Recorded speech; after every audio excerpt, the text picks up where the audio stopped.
जैन, हमारा एक छोटा सा टॉपिक रह गया था जिसे हम लोग बोलते हैं होमोलॉगो सीरीज। ठीक है। होमो मतलब तुम समझ पा रहे होगे कि कोई ऐसी चीज जो कहीं ना कहीं मतलब क्या कहते हैं कि तुम्हारे बताना चाह रही है कि हाँ देखो हम लोग सेम सेम है। और अगर वही चीज सेम सेम अगर तुम्हें एक सीरीज में दिखाई दे तो हम लोग उसको बोल सकते हैं कि हाँ यार ये एक चीज होमोलॉगो सीरीज है। देखो, जैसे मान लो कि मैं बोलता हूँ कि एक मेटल है, ठीक है, ये मैंने मेटल बोल दिया कि सोडियम का मेटल है। ठीक, वैसे मैंने ये बोल दिया ये भी तुम्हारा एक सोडियम का मेटल है। तो अगर तुम इनका इलेक्ट्रॉन डॉट स्ट्रक्चर बनाओगे तो एकदम सेम ही बनाने वाले है ना, कि भैया सोडियम के उसमें मतलब 11 होते हैं, लास्ट में एक आता है तो आप इस तरह से एक दिखाओगे, और ऊपर सीएल में आता है तो एक दिखाओगे, फिर उसको इस तरह से दिखाओगे। तो मतलब क्या है कि कोई भी एलिमेंट हो, अगर सेम एलिमेंट है तो उनके इलेक्ट्रॉन स्ट्रक्चर भी सेम होते हैं। और जब इलेक्ट्रॉन स्ट्रक्चर सेम होते हैं तो भैया मैटर ही कुछ नहीं करता, उनका केमिकल प्रॉपर्टीज भी सेम हो जाएंगी। और इसी हिसाब से फिर हम लोग जितने भी पीरियोडिक टेबल में होते हैं सारे के सारे मेटल्स को हम लोग अरेंज कर देते हैं। ठीक ऐसे तुम्हारे ऑर्गेनिक कंपाउंड्स होते हैं। क्या समझे? ऑर्गेनिक कंपाउंड होते हैं। तो जितने भी तुम्हारे ऑर्गेनिक कंपाउंड हो रहे हैं तुम देख रहे हो कि सबके सबके सिमिलर स्ट्रक्चर आ रहे हैं। अगर मान लो कि ब्रांच चेन में अगर मैं C2H4 की बात करता हूं तो भैया ये कुछ इस तरीके से आ रहा है, मतलब क्या कहते हैं डबल बॉन्ड के साथ ये बड़े आराम से ऐसे स्ट्रक्चर आ जा रहा है। तो हम जब भी कोई ब्रांच चेन में स्ट्रक्चर बना रहे हैं या फिर मान लो कि अगर हम कोई स्ट्रेट चेन में स्ट्रक्चर बना रहे हैं तो कहीं ना कहीं हमको एल्केन एल्कीन और एल्काइन में स्ट्रक्चर सेम देखते मिल रहा है। और जब हमको सेम स्ट्रक्चर देखने मिल रहा है तो हम लोग बड़े आराम से उनको हम लोग क्या कर सकते हैं, एक ग्रुप में सजा सकते हैं या फिर हम लोग उनको एक सीरीज में सजा सकते हैं। और जब भी हम लोग ऐसा करते हैं तो हम कोशिश ये करते हैं कि हम जब भी अरेंज करें तो इनका मॉलिक्यूलर मास अच्छा हो, मतलब कि मॉलिक्यूलर मास क्या जाता रहे, बढ़ता रहता रहे, तुम्हारा बिगर होता रहे। अगर एग्जांपल के तौर पे ले लो, जैसे मान लो कि मैं होमोलॉगो सीरीज तुम्हारे एक एल्केन की बात करता हूं, तो एल्केन में होमोलॉगो सीरीज जब भी बनाते हैं तो सबसे पहले हम लोग मिथेन की बनाते हैं, मतलब कि CH4 लिखते हैं। फिर हम लोग उसके बाद आते हैं C2H6 लिखते हैं। फिर उसके बाद हम लोग आते हैं C3H8 इस तरह से लिखते हैं। फिर हमारा आता है C4 तुम्हारा क्या कहते हैं H10 आता है। तो ये जो तुम सीरीज देख रहे हो ना, इस सीरीज में ही होमोलॉगो सीरीज एक नजर आ रही है कि हाँ देखो एक के बाद एक, एक के बाद एक, एक के बाद एक आ रही है। और अगर तुम उसको ध्यान से देखोगे ना, कोई भी होमोलॉगो सीरीज होगी, भले चाहे वो तुम्हारे एल्केन की हो, एल्कीन की हो, एल्काइन की होगी, हमेशा तुम उसमें क्या देखोगे कि कहीं ना कहीं तुमको स्ट्रक्चर्स भी सिमिलर दिखेंगे, जिसकी वजह से उनकी केमिकल प्रॉपर्टीज भी तुमको सेम दिखाई देगी। और उसके साथ साथ उसमें कार्बन का एक डिफरेंस आएगा और साथ ही साथ तुम्हारा हाइड्रोजन का भी कितना आएगा, तुम्हारे दो डिफरेंस आएंगे। जैसे मान लो कि मैं इधर इधर की बात करता हूं, तो अगर जैसे तुम CH4 और C2H6 को अगर तुम माइनस करोगे तो तुम्हें मालूम है C2 और H माइनस करोगे तो एक कार्बन बचा, और हाइड्रोजन 6 है तुम्हारा, इधर साइड हाइड्रोजन 4 है तो तुम्हारे दो हाइड्रोजन बचे। तुम्हारा एल्कीन हो चाहे एल्काइन हो चाहे एल्केन हो, हर केस में तुम देख लेना कि हमेशा जो भी तुम्हारा मतलब क्या कहते हैं इनके बीच में जो डिफरेंस आएगा वो कितने का आएगा, तुम्हारा हमेशा CS2 का आएगा। तो इसी को हम लोग मतलब क्या बोल देते हैं कि हाँ ये देखो ये तुम्हारे एक होमोलॉगस है जो कि बेसिकली सक्सेसिव किस चीज से हो रहा है, तुम्हारे एक CS2 ग्रुप से हो रहा है। तो जब भी हम लोग को एल्कीन का तुम्हारा एक होमोलॉगस सीरीज बनाना होता है तो हमारे लिए एक उसका फॉर्मूला होता है, वो क्या होता है तुम्हारा CnH2n+2। तो अगर हम लोग कभी भी इस तरीके से अगर होमोलॉगस सीरीज बनाएंगे तो हमें मालूम है कि तुम्हारी एक एल्केन की सीरीज पकड़ लेगा, जिसमें मतलब क्या कहते हैं CS2 के तुम्हारे मतलब क्या कहते हैं हर बार तुमको एक सक्सेसिव रेट देखने को मिलेगा। लेकिन जब इस तरीके की होमोलॉगो सीरीज बनाई जाती तो हमें मालूम है कि इनका एक जनरल फॉर्मूला होगा, इसमें जो तुम्हारा मतलब क्या कहते हैं कि जो सक्सेसिव जो तुमको मतलब क्या कहते हैं डिफरेंस देखने को मिलेगा वो एक ही चीज का ग्रुप का मिलेगा, जो कि है तुम्हारा CS2 ग्रुप मिल रहा है। और इसके साथ साथ तुम्हारा मॉलिक्यूलर मास भी सेम मिलेगा। अगर मान लो कि मैं सिंपल सी बात करता हूँ, एक CH4 की बात करता हूँ, अगर मैं इसका मॉलिक्यूलर मास निकालना चाहूँ तो मुझे मालूम है कि कार्बन का कितना होता है भैया, तो भैया कार्बन का होता है आपका मतलब क्या कहते हैं कि 6 होता है ना, 6 6 12 होता है मॉलिक्यूलर मास। और फिर हाइड्रोजन का कितना होता है भैया, हाइड्रोजन का 1 होता है। यहाँ हाइड्रोजन के मॉलिक्यूल कितने भैया 4 है, तो इसका मतलब है CH4 का कितना हो गया भैया, CH4 का हो गया 16 हो गया। ठीक है, वेरी गुड, CH4 का 16 हो गया। ठीक, ऐसे अगर मान लो कि मैं इथेन का निकालू जिसका होता है तुम्हारा C2H6, तो भैया कार्बन का कितना होता है भैया, कार्बन का 12 होता है। कार्बन के कितने एटम्स हो रखे भैया, 2 रखे। भैया हाइड्रोजन का कितना होता है, हाइड्रोजन का भैया 1 होता है। हाइड्रोजन के कितने हो रखे भैया, 6 हो रखे। तो ये कितना हो जाएगा भैया 24 हो जाएगा, और प्लस करोगे इधर कितना हो जाएगा 6 हो जाएगा, मतलब कि 30। तो तुम क्या देख रहे हो, ये तुम्हारा 16 है, ये तुम्हारा 30 है। तो अगर तुम इसका डिफरेंस निकालोगे तो ये कितना आएगा 14 आएगा, और ये हर केस में तुम्हारा 14 आने वाला है, ऐसा कोई नहीं कि। तो इसका मतलब क्या है कि अगर मैं इधर 14 अगर ऐड करना चाहूं तो मैं इसको क्या बोल सकता हूँ कि हाँ देखो अगली बार जो आने वाला है वो तुम्हारा 44 का आने वाला है, क्योंकि अगर 44 में से तुम 30 माइनस करोगे तब जाके तुम्हारा 14U तुम्हारा मॉलिक्यूलर मास ऐसा डिफरेंस आएगा।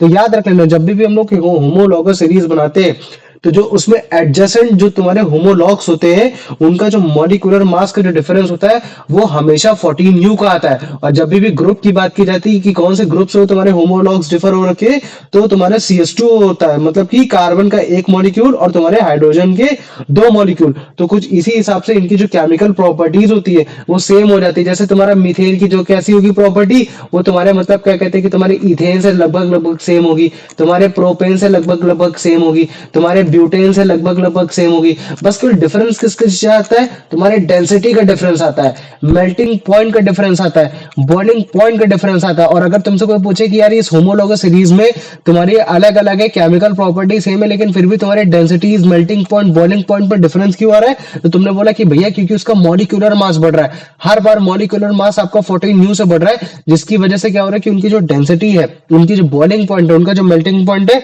वो भी लगातार तुम्हारा बढ़ता चला जा रहा है। तो ये इसके पीछे का केस होता है। ठीक है, ऐसे तुम्हारा एल्कीन हो गया। अगर मान लो कि मैं एल्कीन बनाना चाहूँ, तो मुझे मालूम है कि भैया एल्कीन का जो फॉर्मूला होता है वो होता है आपका CnH2n होता है।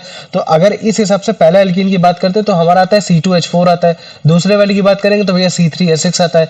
तीसरे वाले की बात करेंगे तो भैया C4H8 आएगा। चौथे वाले की बात करेंगे तो भैया C5H10 आएगा। और अगर तुम इनके बीच में भी अगर इसी होमोलॉगस सीरीज में अगर तुम डिफरेंस देखोगे तो डिफरेंस कितने आ रहा है तुम्हारा, CS2 का ही आएगा। कितने का आएगा तुम्हारा, CS2 का ही आएगा। और इवन अगर तुम उसमें वो भी निकालोगे, मतलब क्या कहते हैं मॉलिक्यूलर मास निकालोगे, तो भी तुम्हारा कितना आएगा, 14U का ही डिफरेंस आएगा। तो हम क्या देख रहे हैं, चाहे एल्कीन हो चाहे एल्काइन हो, अगर मान लो कि मैं एल्काइन भी बनाता हूं, तो ये देखो एल्काइन के भी केस में तुम्हारा क्या आने वाला है, हर केस में तुम्हारा CS2 ही मतलब क्या आने वाला है, तुम्हारा एक डिफरेंस क्रिएट होने वाला है। मतलब कि CS2 ही तुम्हारा मतलब क्या होने वाला है, वो तुम्हारा एक मतलब क्या कहते हैं होमोलॉगस सीरीज में एक डिफरेंस क्रिएट करेगा और 14U करेगा।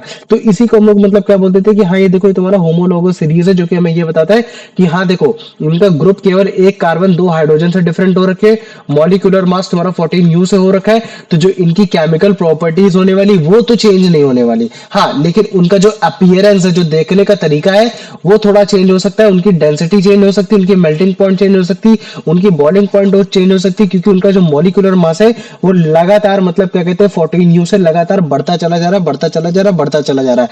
ठीक ऐसे में अगर मान लो कि ये जो हमने ऑर्गेनिक कंपाउंड पढ़े, ये ऑर्गेनिक कंपाउंड वो कंपाउंड है जो तुम्हारे हाइड्रोकार्बन कहलाए जा रहे हैं, मतलब कि जिनमें केवल कार्बन पाया जा रहा है और हाइड्रोजन पाया जा रहा है ना।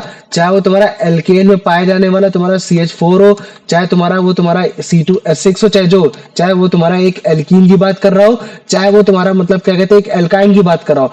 ठीक ऐसे ही जितने भी अदर तुम्हारे ऑर्गेनिक कंपाउंड होते हैं, जैसे मान लो कि मैं अल्कोहल की बात करता हूँ, एल्डिहाइड की बात करता हूँ, अगर तुम लोगों ने कभी नाम सुन रखे होंगे, कीटोन की बात करते हैं, अगर मान लो कि मैं कार्बोक्सिलिक की बात करता हूँ, तो इनमें भी तुमको मतलब क्या कहते हैं कि एक तरीके का तुमको एक देखने को मिलेगा, एक होमोलॉगस सीरीज देखने को मिलेगा। और वो जो तुम्हें होमोलॉगस सीरीज देखने को मिलेगा वो हम लोग बाद में पता करेंगे, जब हम लोग अच्छे से जान लेंगे कि हाँ अल्कोहल क्या होता है, एल्डिहाइड क्या होता है, कीटोन क्या होता है, कार्बोक्सिलिक एसिड क्या होता है, हेलो एल्कीन्स क्या होता है, तब तुम्हें अच्छे से समझ में आएगा। तो पहले मुझे बताओ ये तुम्हारा मतलब क्या कहते हैं कि इसके बारे में समझ में आ गया कि नहीं आ गया, इसमें किसी को कोई डाउट है कि तुम्हारा होमोलॉगस सीरीज का मतलब क्या होता है? हाँ भैया आ गया, किसी को कोई डाउट तो नहीं है? तो याद रख लो, जैसे तुम्हारे एलिमेंट का सिमिलर स्ट्रक्चर्स होते हैं, इसी वजह से वो सिमिलर केमिकल प्रॉपर्टीज दिखते हैं, ठीक वैसे आप उनको पीरियोडिक टेबल में भी अरेंज करते हो। ठीक ऐसे तुम्हारे ऑर्गेनिक कंपाउंड होते हैं, उनके जो भी सिमिलर स्ट्रक्चर्स होते हैं, जिसकी वजह से आप उनको मतलब क्या कहते हैं सेम ग्रुप की सीरीज में डाल सकते हो, है ना। और जब भी आप इस तरीके से अरेंज करते हो तो आप उनको इंक्रीजिंग मॉलिक्यूलर मासेस पे करते हो, मतलब जैसे जैसे उनका मॉलिक्यूलर मास बढ़ता जाता है उस हिसाब से लगाते हो। वरना तुम लोग ऐसा भी तो बोल सकते हो कि भैया एक काम करो, मतलब क्या कहते हैं कि पहले इथेन को रख लो बाद में मीथेन को रख लो, जरूरी क्या, कोई गलत हो जाएगा क्या? तो बस इसी वजह से हम लोग नहीं रखते कि ताकि जो हमारा होमोलॉगस सीरीज में जो तुम्हारे डिफरेंस आ रहा है, ये CS2 ग्रुप का डिफरेंस आ रहा है, वो बरकरार रहे। और अगर तुम्हें ऐसा करना है तो तुमको इंक्रीजिंग ऑर्डर में तुम्हारा मॉलिक्यूलर मासेस अरेंज होना चाहिए। तो होमोलॉगस सीरीज किसी भी ऑर्गेनिक कंपाउंड का एक ऐसा ग्रुप है जिसमें तुम्हारे सिमिलर स्ट्रक्चर पाए जाते हैं, सिमिलर प्रॉपर्टीज पाई जाती है, लेकिन वो जो कंपाउंड होते हैं वो तुम्हारे डिफर करते हैं, तुम्हारे CS2 ग्रुप से डिफर करते हैं, ये चीज है। तो जितने भी तुम्हारे ऑर्गेनिक कंपाउंड है जो भी तुम्हारे होमोलॉगस सीरीज रखते हैं उनको हम लोग होमोलॉग्स भी बोल देते हैं, है ना। तो याद रख लेना, जब भी हमें मालूम है कि दो होमोलॉग्स के बीच में कितने का डिफरेंस आएगा, CS2 ग्रुप का डिफरेंस आएगा, मतलब कि एक कार्बन एटम का आएगा और तुम्हारे दो हाइड्रोजन ग्रुप का डिफरेंस आएगा। एग्जांपल के तौर पे ले लो, जैसे एल्केन है, तो एल्केन के सबसे लगभग लगभग सिमिलर स्ट्रक्चर ही बनते हैं, कैसे? क्योंकि भैया सब में सिंगल कोवलेंट बॉन्ड आता है, इसी वजह से सबकी मतलब सिमिलर केमिकल प्रॉपर्टी है कि आग लगाओगे तो भैया आग में जल जाएंगे, लेकिन ये उतने ज्यादा मतलब वो नहीं होते, रिएक्टिव नहीं होते, सबकी इसी तरह से प्रॉपर्टी हो रखी है। तो हम इनको ग्रुप में अरेंज कर सकते हैं, लेकिन ग्रुप में कैसे अरेंज करेंगे कि भैया लगातार जैसे इनका मॉलिक्यूलर मासेस बढ़ता है उसके हिसाब से अरेंज करेंगे, क्योंकि अगर उसके हिसाब से अरेंज करेंगे तब जाके हमको मतलब क्या कहते हैं इनके बीच में मतलब क्या कहते हैं एक CS2 ग्रुप का मतलब वो हमको देखने को मिलेगा, मतलब क्या कहते हैं कि एक डिफरेंस देखने को मिलेगा। तो अगर आपको लगातार एक होमोलॉगस सीरीज बनानी है एल्केन की, तो आपके पास फॉर्मूला होना चाहिए CnH2n+2। तभी हम लोग इस तरह से बोलते हैं कि हाँ अगर मान लो कि कार्बन का एक मॉलिक्यूल है तब जाके तुम्हारे पास हाइड्रोजन के 4 मॉलिक्यूल आएंगे, कुछ इस तरीके से। तो ये जो सीरीज हमने बनाई है कि नहीं, मीथेन के बाद इथेन ही लिखना है, इथेन के बाद प्रोपेन लिखना है, ब्यूटेन लिखना है, फिर पेंटेन लिखना है, तो उसका रीजन यही है कि हाँ हम लोग मतलब क्या कहते हैं कि एक होमोलॉगस सीरीज बना सके जिसमें बीच में हम लोग कार्बन का एक मॉलिक्यूल और तुम्हारे हाइड्रोजन के तुम्हारे मतलब क्या कहते हैं 2 मॉलिक्यूल का डिफरेंस निकाल सके, और साथ ही साथ मतलब क्या कहते हैं इनके बीच में है ना, इनके बीच में ये जो तुम्हारा 14U का जो तुम्हारा डिफरेंस आ रहा है, इस जो मॉलिक्यूलर मास का जो डिफरेंस आ रहा है वो हम लोग निकाल सके। समझ में आ गया कि नहीं आ गया? तो जैसे मान लो कि मिथेन का मॉलिक्यूलर मास कितना होता है, 16 होता है ना, तुम्हारा इथेन का कितना होता है, 30 होता है, डिफरेंस निकालोगे कितना आ जाएगा, 40 आ जाएगा। ठीक ऐसे जैसे मान लो कि मैं इथेन और तुम्हारे मिथेन के बीच में निकालता हूं तो कितना आ जाएगा, ये भी 14U आ जाएगा। तुम क्या देख पा रहे हैं कि हर केस में जैसे जैसे जैसे जैसे तुम आगे बढ़ोगे तुम्हारा मतलब क्या कहते हैं 14U का मॉलिक्यूलर मास का डिफरेंस निकल कर आएगा। तो ये एक तरीके की हम लोग सीरीज बना लेते हैं। तो ये सीरीज बनाने से हमें इस चीज का फायदा हो जाता है कि हम लोग को फिर ज्यादा स्टडी नहीं करनी पड़ती है, क्योंकि अगर मान लो कि होमोलॉगो सीरीज की हमने एक ऑर्गेनिक कंपाउंड की एग्जिस्टेंस बना ली तो हमारे लिए स्टडी आसान हो जाती है। हम क्या करेंगे, किसी भी एक ऑर्गेनिक कंपाउंड को सेपरेटली हम लोग पढ़ लेंगे, तो जब हम लोग पढ़ लेंगे तो फिर हमारी पूरी सीरीज की हमारी पूरी एक तरीके से स्टडी निकल कर आ जाती है। अदरवाइज क्या होगा कि फिर हमको सबका लगातार सेपरेटली मतलब क्या कहते हैं सबका अलग अलग अलग सीरीज याद करनी पड़ेगी। तो एक सीरीज अगर आप बना लोगे, एक सीरीज का एक प्रॉपर्टी पढ़ोगे तो बाकी प्रॉपर्टी सेम हो जाएंगी। क्यों? क्योंकि होमोलॉगस कंपाउंड की जो केमिकल प्रॉपर्टीज होती है वो सेम होती है, मतलब कि मीथेन, इथेन, प्रोपेन ये सारे तुम्हारे सब्स्टिट्यूशन रिएक्शन में क्लोरीन के साथ आएंगे। जब मैं तुमको सब्स्टिट्यूशन रिएक्शन के बारे में पढ़ाऊंगा ये चीज है। तो जो भी तुम्हारे होमोलॉगस सीरीज है तो इनमें जो भी तुमको डिफरेंस दिखता है वो केवल एक फिजिकल प्रॉपर्टीज का डिफरेंस दिखता है, वो भी इसी वजह से क्योंकि उनमें मॉलिक्यूलर मास बढ़ रहा होता है, और जब मॉलिक्यूलर मास बढ़ रहा होता है तो कहीं ना कहीं उनके मेल्टिंग पॉइंट, बॉइलिंग पॉइंट और उनकी डेंसिटी क्या होती है, धीरे धीरे धीरे धीरे बढ़ती रहती है। ठीक ऐसे एल्केन है, तो जब भी हम लोग एल्केन बनाते हैं तो उसका फॉर्मूला CnH2n होता है, लेकिन जब भी हम लोग लिखते हैं तो हम लोग ऐसे ही लिखते हैं। ऐसा क्यों लिखते हैं? क्योंकि भैया इनके बीच में CH2 ग्रुप पर डिफरेंस आए, तो अगर CH2 ग्रुप पर डिफरेंस आएगा तो हमारे लिए बड़े आसान से तरीका हो जाएगा कि हम उनकी केमिकल प्रॉपर्टीज को पढ़ लेंगे तो फिर हमें पता चल जाएगी सबकी केमिकल प्रॉपर्टीज सेम है, बस केवल मतलब क्या कहते हैं कि इनकी अपीयरेंस अलग डिफरेंट होगी क्योंकि उनका मॉलिक्यूलर डिफरेंस सेम होगा। ठीक है, तो तुम्हारा एल्काइन है तो एल्काइन तो हमें पता चल गया कि फॉर्मूला ये होता है CnH2n-2, लेकिन हम लोग लिखते हैं ऐसा क्यों है? क्योंकि भैया हमको एक होमोलॉगस सीरीज बनानी है ताकि इनके बीच का जो डिफरेंस है वो डिफरेंस एकदम अगर इक्विवेलेंट रहेगा तो हमें केवल एक के बारे में पढ़ना है, और जैसे हम एक के बारे में पढ़ लेंगे तो वैसे हमें समझ में आ जाएगा कि हाँ मतलब कि आगे वाले की प्रॉपर्टीज क्या होगी। तो जितने भी हाइड्रोकार्बन की तुम्हारे होमोलॉगस सीरीज होती है एल्केन, एल्कीन, एल्काइन की, तो उनके उसमें CH2 ग्रुप का डिफरेंस आता है, तुम्हारे 14U मॉलिक्यूलर मास का डिफरेंस आता है। ठीक ऐसे तुम्हारे जितने भी अदर ऑर्गेनिक कंपाउंड होते हैं जैसे haloalkane, alcohol, aldehyde, ketone, carboxylic acid है ना, इन सब की भी अपनी अलग अलग होमोलॉगस सीरीज होती है जिसके बारे में हम लोग बाद में पता करेंगे। तो पहले मुझे बताओ इतना समझ में आ गया कि नहीं आ गया? इसमें किसी को कोई डाउट है? हाँ भैया।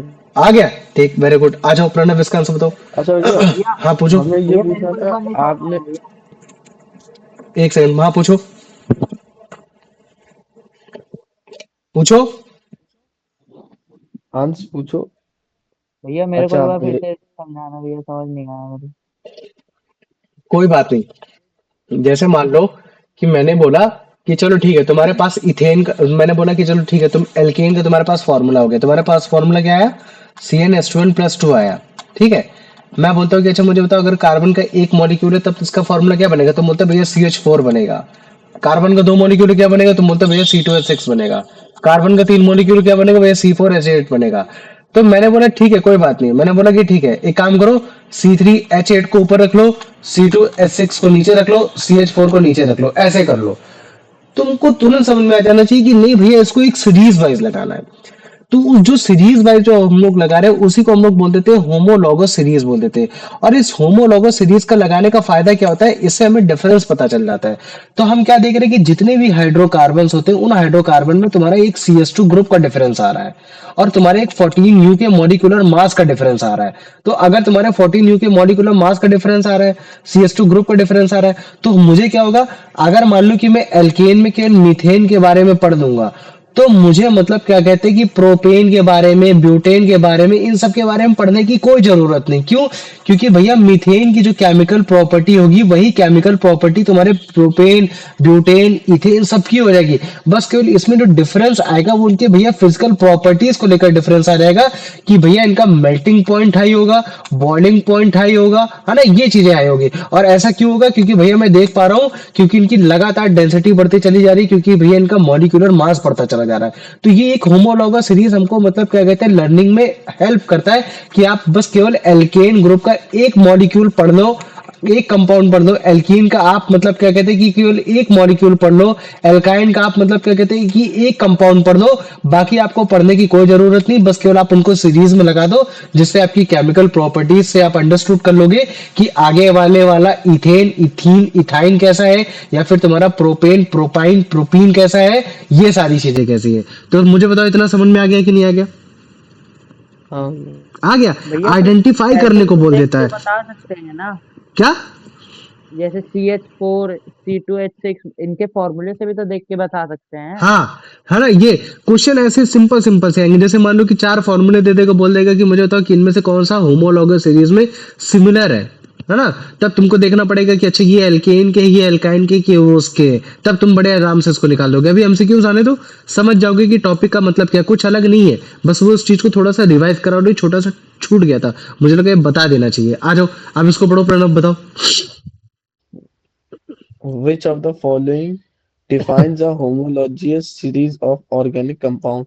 A group of compound with different structure but similar chemical property arranged by decreasing molecular masses.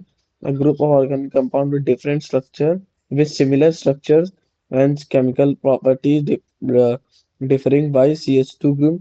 A group of organic compounds having similar structure and similar chemical properties in which the successive compound differ by CH2 group. A group of organic compound having similar electron structure but different chemical. भैया B वाला। चलो मुझे नहीं बताओ नहीं similar कौन सा होगा। डिफरेंट डिफरेंट वो होता है ना, स्ट्रक्चर होता है, केमिकल प्रॉपर्टी सेम होती है। नहीं, तुम मुझे बताओ अंश, इसका आंसर क्या होगा?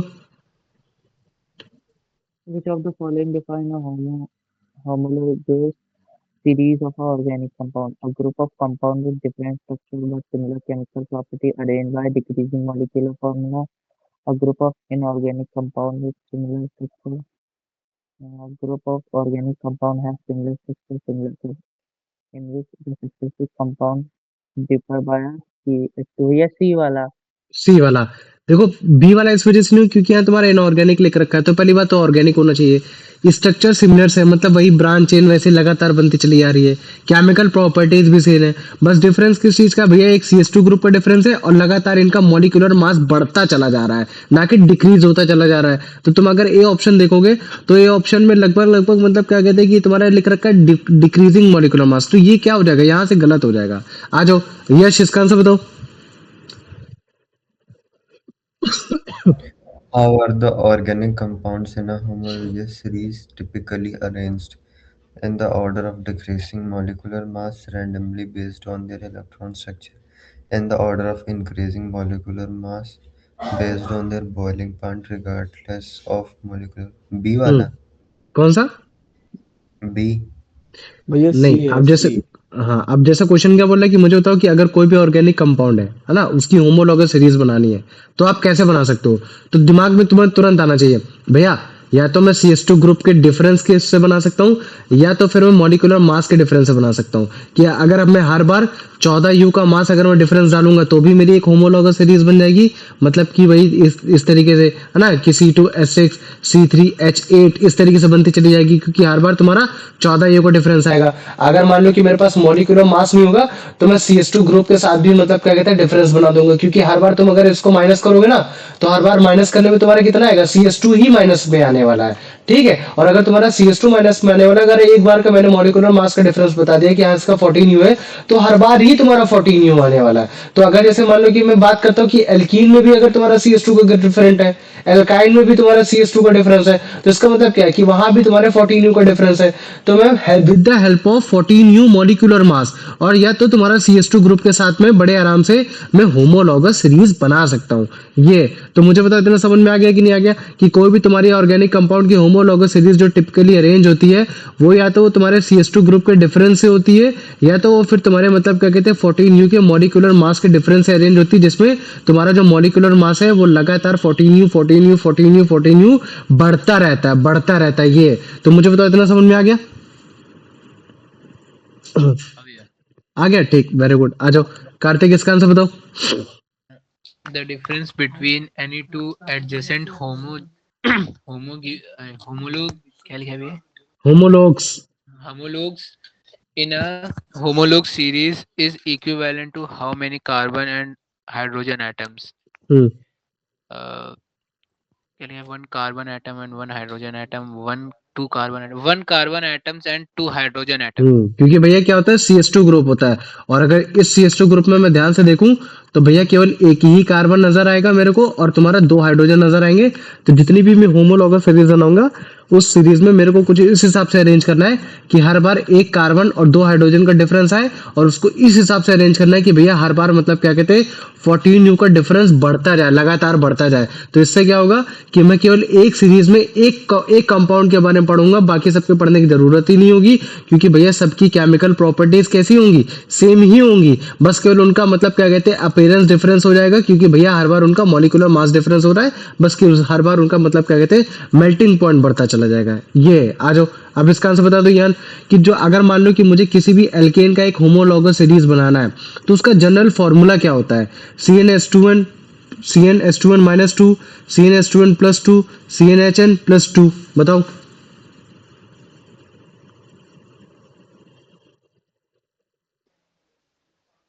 भैया प्रणव। बता भैया हाँ बोलो बोलो वो बोलो, हाँ बनाओ बताओ यार। सी एच CH नहीं CnH2n+2 गुड है ना, ये मतलब C या D वाला कौन सा? सी वाला भैया सी वाला है ना ये। तो अगर तुम्हें एक होमोलॉगस सीरीज बनानी है एल्केन की तो तुम्हारे पास ये फॉर्मूला होना चाहिए, है ना। लेकिन फॉर्मूला तो है, तुम बना लोगे, तुम CH4 भी बना लोगे इससे, तुम C2H6 भी बना लोगे, तुम इसे C3H8 भी बना लोगे, इसे तुम C4H10 भी बना लोगे।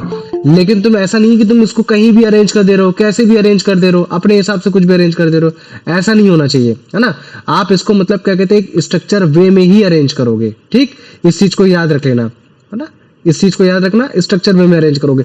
ऐसा नहीं कि पहले तुम मतलब क्या कहते हैं C2H6 लिख दोगे, बाद में C3H8 लिख दोगे, फिर तुमने मन किया नहीं C4 कर दोगे। अगर तुम ऐसा करोगे तो इस केस में तुम्हारा CS2 का डिफरेंस नहीं आएगा, है ना। ज्यादातर तुम्हारे इसमें CS2 का डिफरेंस नहीं, जैसे यहाँ तुम्हारा CS2 का डिफरेंस नहीं आ रहा, यहाँ तुम्हारा CS2 का डिफरेंस आ गया।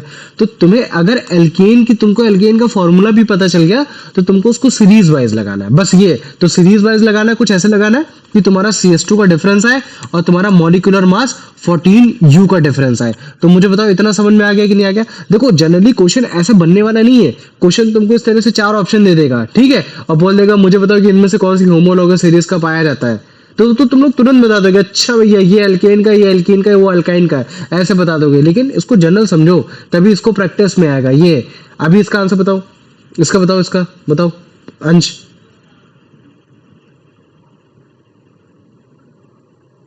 Why are all alkene groups together in the form of homologous series? Because they contain double covalent bonds, because in similar structure with covalent bonds and similar chemical properties. Where do you ये B वाला। B वाला है ना, very good. आ जाओ, अब जरा मुझे इसका आंसर बता दो प्रणव कि चौथे मेंबर होमोलोगस सीरीज का एल्केन का क्या होगा और वो कितने कार्बन उसमें होंगे, ये पूछा है। चौथा नंबर होमोलॉजिस। कौन सा होगा? भैया ये ब्यूटेन, 4 ब्यूटेन कार्बन। होगा, उसमें कितने होंगे कार्बन के? 4 होंगे। 4 तो कार्बन ये तो एटम। मैंने तुम लोग को ऑलरेडी रटा दिया, बस इसमें कुछ नया मैं नहीं बता रहा हूँ कि आज मैं कुछ नया बता रहा हूँ। बस ये उस चीज को समझो कि सीरीज वाइज लगाना है कि ताकि ग्रुप एकदम CS2 ग्रुप का डिफरेंस आए और तुम्हारा मतलब 14U का मॉलिक्यूलर मास का डिफरेंस आ जाए। ये आ जाओ, यश इसका आंसर बताओ।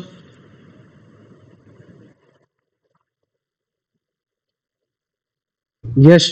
Which which of the following is a characteristic of all members belonging to the same homologous series? Hmm They are all gaseous at room temperature. They can be represented by the same general formula. They must contain at least one double bond. They all have the same molecular mass. हम्म मान लो कि मैं बोलता हूँ कि जितने भी member है वो सब तुम्हारे एक ही होमोलॉगस सीरीज में पाए जाते हैं, तो ऐसे उनमें कौन सी कैरेक्टरिस्टिक्स प्रॉपर्टी होगी जो कि बताती कि यार नहीं यार वो सारे के सारे मेंबर एक ही होमोलॉगस सीरीज है? इस वजह से क्योंकि सारे के सारे वो तुम्हारे गैस है रूम टेम्परेचर पे, इस वजह से क्योंकि उनका सबका जनरल फॉर्मूला एक हो रखा है, या फिर इस वजह से क्योंकि उनमें कम से कम एक तुम्हारा डबल बॉन्ड पाया जा रहा है, या फिर मतलब क्या कहते हैं सबका मॉलिक्यूलर मास सेम है। ये बी वाला। हाँ बी वाला। डी वाला इस वजह से नहीं होगा क्योंकि भैया हर केस में 14U आपका बढ़ रहा है, बढ़ रहा है। ये डिफरेंस नहीं है, ये डिफरेंस तो है लेकिन मतलब ये क्या हो रहा है, लगातार बढ़ रहा है। और जरूरी थोड़ी नहीं है, अगर मैं एल्केन की बात करते तो भैया एल्केन में तो सिंगल ही बॉन्ड आता है, केवल एल्कीन ही में डबल बॉन्ड आता है, एल्काइन में तो ट्रिपल बॉन्ड आता है, तो वहां भी तो एक होमोलॉगस सीरीज बनेगी। तो सी ऑप्शन भी नहीं होने वाला है ना, और ये ए ऑप्शन तो बिल्कुल नहीं होने वाला क्योंकि जो आपका एल्कीन होता है एल्काइन होता है, एल्कीन तो आपका गैसेस मतलब लिक्विड स्टेज में पाया जाता है। ये हो गया। आ जाओ, अब इसका आंसर बता दो यार मुझे कि तुम्हारे कोई भी दो एडजेसेंट होमोलॉगस सीरीज के बीच में जो मॉलिक्यूलर मास का डिफरेंस आता है वो कितना होता है? 1U, 12U, 14U, 16U।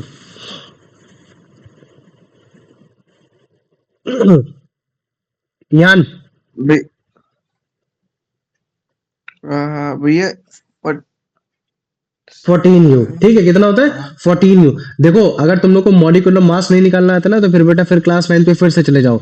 CH4 carbon का जो एटॉमिक मास होता है वो कितना होता है? 12 होता है। तो यहाँ कार्बन के कितने एटम है? केवल एक एटम है, तो मतलब कि 12 इंटू 1। फिर हाइड्रोजन उसको प्लस करोगे, हाइड्रोजन का कितना मॉलिक्यूलर मास होता है? केवल एक होता है। और कितने एटम हो रखे हैं? 4 हो रखे हैं, तो ऐसे ऐड करोगे 12 प्लस 4 तो मतलब कि 16। मतलब कि क्या बताना चाह रहा है कि जो तुम्हारा मीथेन का एक जो तुम्हारा कंपाउंड हो रखा है उसका टोटल वेट कितना हो रखा है? 16U हो रखा है। ये सॉरी है ना, तुम्हारा 16U हो रखा है ये। तो ठीक, वैसे आगे जाओगे तुम्हारा मतलब क्या कहते हैं C2 मतलब क्या कहते हैं C2H6 में, तो तुमको पता चला कार्बन का भैया 12 होता है लेकिन यहाँ कार्बन के 2 हो रखे तो +2 करा। फिर भैया हाइड्रोजन का 1 होता है लेकिन हाइड्रोजन के 6 हो रखे, तो ये हो गया। तो ये कितना हो जाएगा? 24 और प्लस ये कितना हो जाएगा? 6, तो इसको ऐड करोगे 30। तो अगर मान लो कि इनके बीच में जो ग्रुप का डिफरेंस आ रहा है वो CS2 ग्रुप का डिफरेंस आ रहा है, तो अगर मैं माइनस करता हूँ तो मुझे पता चलता है कि हर बार भैया आपका 14U का मॉलिक्यूलर मास लगातार बढ़ता चला जा रहा है। तो मैं ये बोलूंगा कि हर केस में होमोलॉगस सीरीज में आपका जो मॉलिक्यूलर मास है वो 14U से बढ़ता जाता है, जिसकी वजह से आपका जो मेल्टिंग पॉइंट होता है, बॉइलिंग पॉइंट होता है किसी भी मतलब क्या होमोलॉगस सीरीज के कंपाउंड का, वो बढ़ता जाता है, इंक्रीज होता चला जाता है। ये आ जाओ, अब इसका आंसर बता दो Kartikeya. The difference between two successive compounds adjacent homogeneous in a homogeneous series is always what group? CH2 group.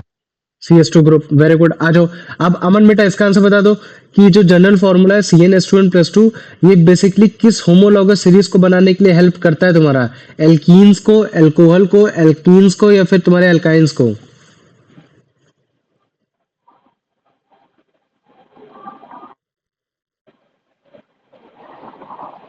अमन है क्लास में? हाँ है। अ, हाँ ये है। आवाज नहीं आ रही उसकी। अमन मुझे बताओ, ये जो जनरल फॉर्मूला है इस जनरल फॉर्मूला की हेल्प से मैं किस चीज का मतलब क्या कहते हैं होमोलॉगस सीरीज बना सकता हूँ? एल्कीन्स का, एल्कोहल का, एल्केन्स का, या एल्काइंस का? उसका साउंड नहीं आ रहा है। चलो ठीक है, तुम मुझे बताओ प्रणव। भैया एल्केन का। एल्केन का, वेरी गुड, है ना, ये हो गया। आ जाओ, आप इसका आंसर बता दो, मतलब क्या कहते हैं, यश, वो यश बोलो, सॉरी, अंश। According to the trick, which type of property show a gradual change as the molecular mass increase among the member of homologous series? Hmm Chemical property, nuclear property, physical property, electrical property. Chemical property है ये। तुम बताओ यश, कि लगातार तुम्हारे molecular mass बढ़ने की वजह से होमोलॉगस सीरीज में तुम्हारी कौन सी प्रॉपर्टी है जो लगातार तुम्हारी बदलती चली जाती है, ग्रेजुअली चेंज होती चली जाती है? वो एक chemical property, nuclear property, physical property, या फिर एक इलेक्ट्रिकल प्रॉपर्टी है? भैया या हम बताएं। Physical property. फिजिकल प्रॉपर्टी है ना। फिजिकल प्रॉपर्टी से तो तुम डिसाइड करते हो कि उसका बॉइलिंग पॉइंट कितना है, उसका मेल्टिंग पॉइंट कितना है। तो अगर मैं तुमसे बोल रहा हूँ लगातार कि भैया उसका मेल्टिंग पॉइंट, बॉइलिंग पॉइंट लगातार बढ़ता चला जा रहा है, मतलब क्या है कि उसकी जो तुम्हारी फिजिकल प्रॉपर्टी लगातार बढ़ती चली है। और फिजिकल प्रॉपर्टी क्यों बढ़ती चली जा रही? क्योंकि भैया हर बार उसका वेट 14U से बढ़ता चला जा रहा है। हर बार क्या हो रहा है, उसका 14U से एड ऑन होता चला जा रहा है, बढ़ता चला जा रहा है। ये केमिकल प्रॉपर्टी किसी भी होमोलॉगस सीरीज की बदलती नहीं है। एल्केन के अंदर जितने भी पाए जाएंगे उनकी जो भी केमिकल प्रॉपर्टी होगी, फिर वो चाहे तुम्हारे प्रोपेन की बात की जा रही हो, चाहे वो तुम्हारे एक इथेन की बात की जा रही हो, वो हमेशा सेम होगी। हो सकता है कि तुम्हारा प्रोपीन से डिफरेंट हो, लेकिन मैं बोलूं कि प्रोपीन और तुम्हारा इथीन डिफरेंट हो, नहीं होने वाला। क्यों? क्योंकि भैया ये सेम ही होमोलॉगस सीरीज के पाए जा रहे हैं। इनमें तुम्हारा बस केवल अगर डिफरेंस होगा तो केवल और केवल तुम्हारा इनका मेल्टिंग पॉइंट और बॉइलिंग पॉइंट का डिफरेंस होगा, क्योंकि इनकी जो मतलब क्या कहते हैं कि इनका जो मॉलिक्यूलर मास है वो लगातार 14U से बढ़ रहा है। तभी हम लोग क्या करते हैं कि एल्केन में केवल CH4 के बारे में पढ़ते हैं, एल्कीन में हम लोग इथीन के बारे में पढ़ लेते हैं, और तुम्हारा मतलब क्या कहते हैं कि एल्काइन में हम लोग मतलब क्या कहते हैं कि तुम्हारा इथाइन के बारे में पढ़ लेते हैं। ये चीज है। बाकी सब चीज के बारे में हम लोग केमिकल प्रॉपर्टीज के बारे में नहीं पढ़ते, इसी वजह से नहीं पढ़ते क्योंकि भैया सबकी केमिकल प्रॉपर्टीज क्या होने वाली, सेम होने वाली। बस केवल उनका मतलब क्या कहते हैं कि मेल्टिंग पॉइंट, बॉइलिंग पॉइंट, मतलब कि उनकी फिजिकल प्रॉपर्टी चेंज होने वाली, वो भी इसी वजह से क्योंकि भैया हर केस में उनका मॉलिक्यूलर मास बदलने वाला है, और वो भी कितना बदलने वाला है, 14U से ऐड होने वाला है, हर बार 14U ऐड होने वाला है। ये है। तो मुझे बताओ इतना समझ में आ गया कि नहीं आ गया? आ गया? ठीक, आ जाओ, कार्तिक इसका आंसर बताओ। What is the key reason given in the text for why extensions of homologous series simplifies the study of organic chemistries?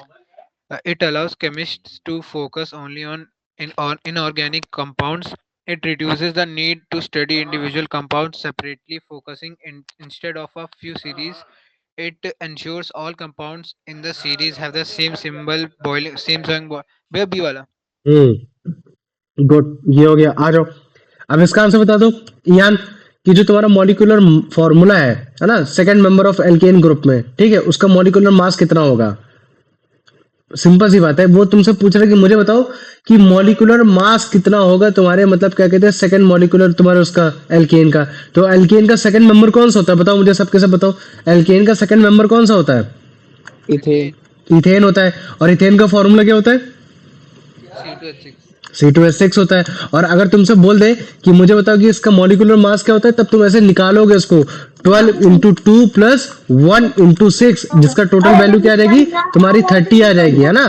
तो इस तरह से कभी भी तुमको देगा नहीं, तो तुमको तो यार डायरेक्टली आंसर दे दिया, लेकिन इस चीज को याद रखो कि मॉलिक्यूलर मास कितना होता है। हर एक एलिमेंट का मॉलिक्यूलर मास अलग अलग होता है, जो कि उसके मतलब क्या कहते हैं टोटल नंबर ऑफ प्रोटॉन और तुम्हारे टोटल नंबर ऑफ न्यूट्रॉन के इक्वल होता है। ये चीज है, क्लास 9 में पढ़ाया गया होगा ये चीज। आ जाओ, अब इसका आंसर बता दो प्रणव, कि जितने भी तुम्हारे कंपाउंड होते हैं एल्केन होमोलॉगस सीरीज के, उनकी सिमिलर केमिकल प्रॉपर्टीज होती है, ठीक है, जैसे कि combustion reaction, neutralization reaction, substitution reaction with chlorine, addition reaction with hydrogen. सारे अल्केन की ना वो तो हाँ जलाने वाली ए वाली होगी ना फिर। नहीं, ए भी हो सकता है, सी भी हो सकता है। अभी जब मैं तुमको जब क्लास जब तुम्हारे कंप्लीट हो जाएगा, जब इसके सारे मतलब फंक्शनल ग्रुप कंप्लीट हो जाएंगे, तब मैं तुमको एक सब्स्टिट्यूशन रिएक्शन पढ़ाऊंगा। तो सब्स्टिट्यूशन रिएक्शन में तुमको पता चलेगा कि हाँ, जितने भी तुम्हारे होमोलॉगस सीरीज होते हैं, उन होमोलॉगस सीरीज में तुम्हारे एल्केन ग्रुप के अगर मैं उनको क्लोरीन के साथ में मूव आउट करना चाहूँ तो वो हो जाएंगे। तो अभी तुमको जस्ट इसके अगली वाली क्लास में पता चल जाएगा मैं क्या बताना चाह रहा हूँ। आ जाओ, अब इसका आंसर बता दो। प्रणव, ओ सॉरी प्रणव बोल रहा हूँ, ये यश।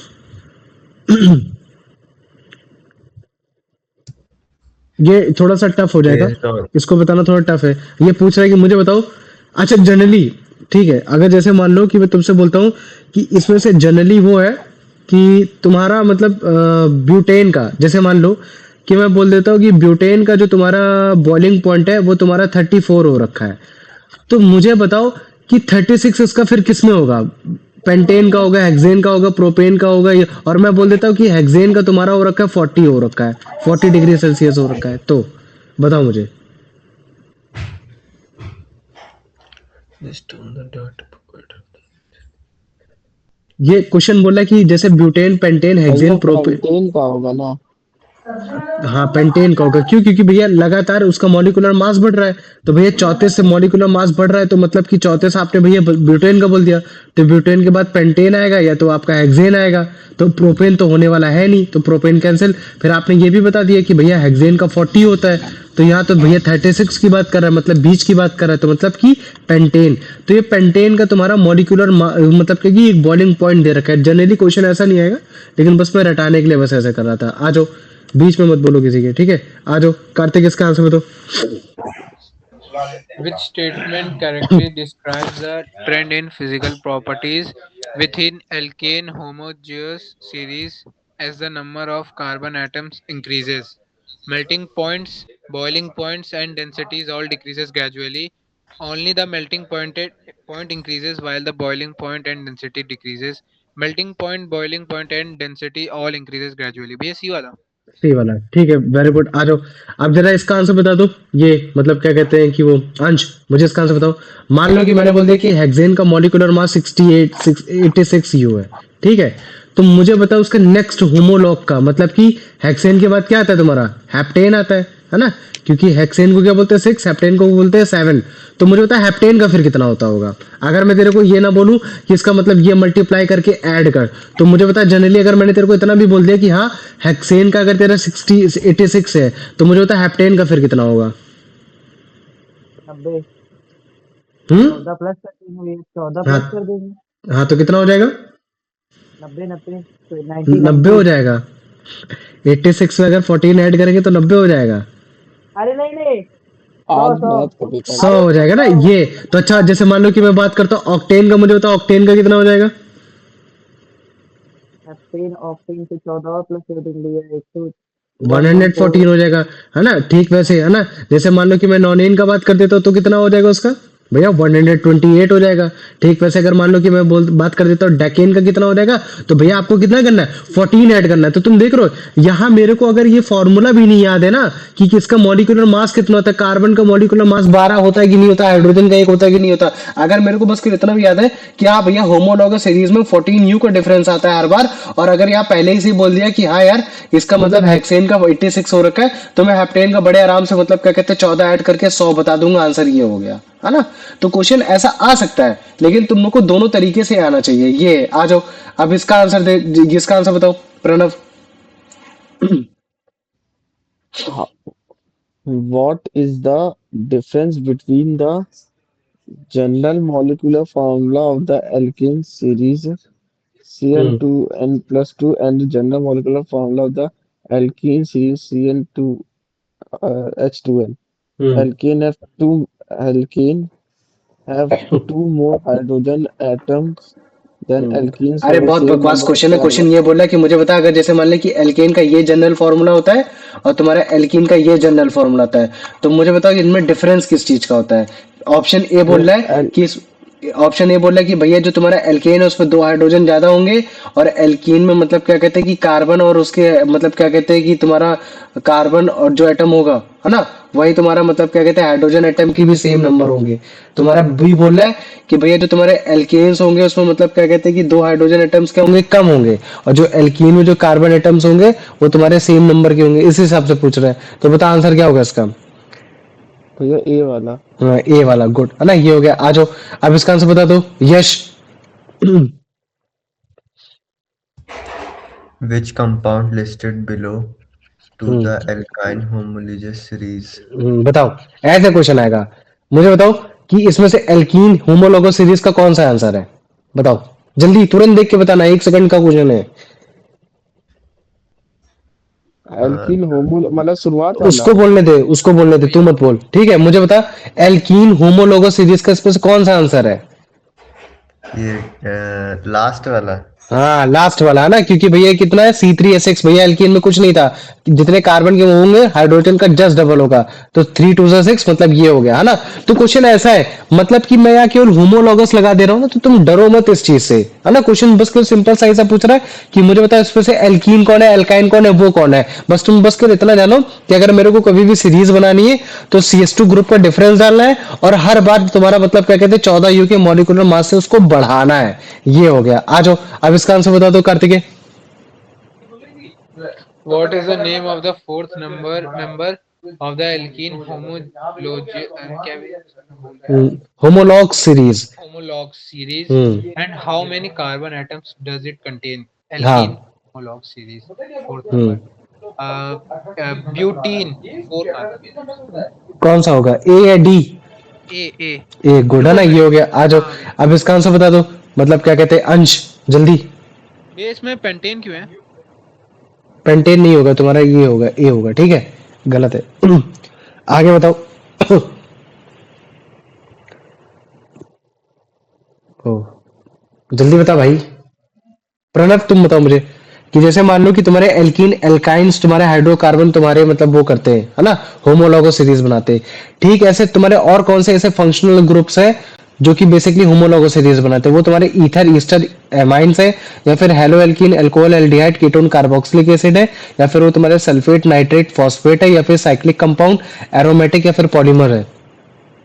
भैया बी वाला होगा, बी वाला, ऑर्गेनिक है ना, वेरी गुड, आ जाओ, ठीक है, आ जाओ।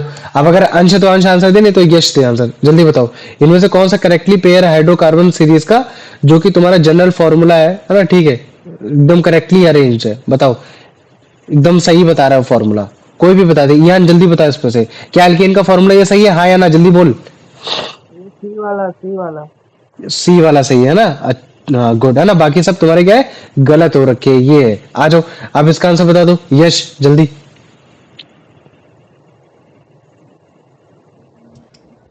What is the name?